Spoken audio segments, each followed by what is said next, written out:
নমস্কার। বাংলার সরকারি কর্মীদের জন্য এবার সপ্তম বেতন কমিশন কেন্দ্রের সমান ডিএ পেতে চলেছেন রাজ্যের কর্মীরা। সাম্প্রতিক প্রকাশিত এই প্রতিবেদনটি আমরা বিস্তারিত জেনে নেব।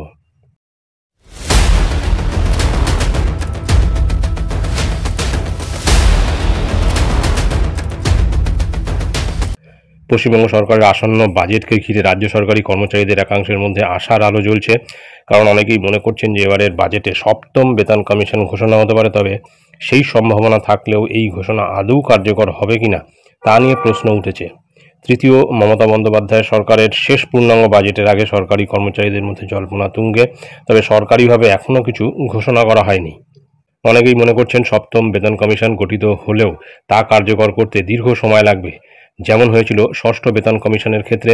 রাজ্য সরকারি কর্মচারীদের ডিএ বর্তমানে 14%, যেখানে কেন্দ্রীয় সরকারি কর্মচারীরা সপ্তম বেতন কমিশনের আওতায় 53% মহার্ঘ ভাতা পান। অর্থাৎ রাজ্য এবং কেন্দ্রের ডিএর মধ্যে 39% পার্থক্য রয়েছে। এই বিশাল ব্যবধান থাকায় সপ্তম বেতন কমিশন চালু হলেও বেতন বৃদ্ধির সঠিক প্রভাব কর্মচারীরা পাবেন কিনা তা নিয়ে সংশয় রয়েছে।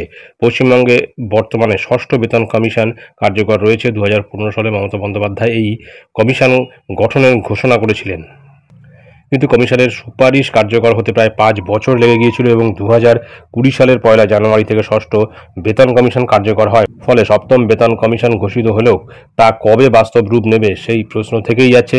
ইতিমধ্যে কেন্দ্রীয় সরকার অষ্টম বেতন কমিশন গঠনের ঘোষণা করেছেন, যা 2026 সালের 1 জানুয়ারি থেকে কার্যকর হতে পারে বলে মনে করা হচ্ছে। যদিও এ নিয়ে এখনও আনুষ্ঠানিক ঘোষণা হয়নি। রাজ্য সরকারি কর্মচারীদের একাংশ মনে করছেন সপ্তম বেতন কমিশন গঠিত হয় যদি, তবে তা দ্রুত কার্যকর করতে হবে, না হলে আগের মতোই দীর্ঘসূত্রিতা দেখা দেবে। রাজ্য সরকারের তরফে এই বিষয়ে কোনো প্রতিক্রিয়া পাওয়া যায়নি। তবে বাজেট ঘোষণার পরেই বিষয়টি পরিষ্কার হয়ে যাবে।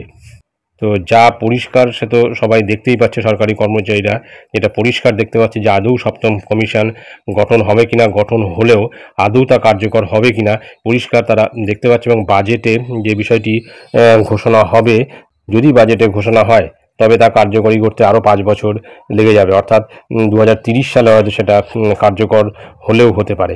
তো যাই হোক, এখন দেখার বিষয় যে অন্তত বাজেটে সপ্তম পে কমিশন গঠন হবে কি হবে না সেটা নিয়ে অতটা মাথা ব্যথা নেই কারুর। অন্তত ডিএর পরিমাণটা যেন বাড়ে বাজেটে, এটাই কিন্তু সকলে চাইছে। এখন দেখার বিষয় যে বাজেটে কী ঘোষণা হতে পারে। তো এটাই ছিল গুরুত্বপূর্ণ আপডেট যা আমি আপনাদের সঙ্গে শেয়ার করলাম। ধন্যবাদ।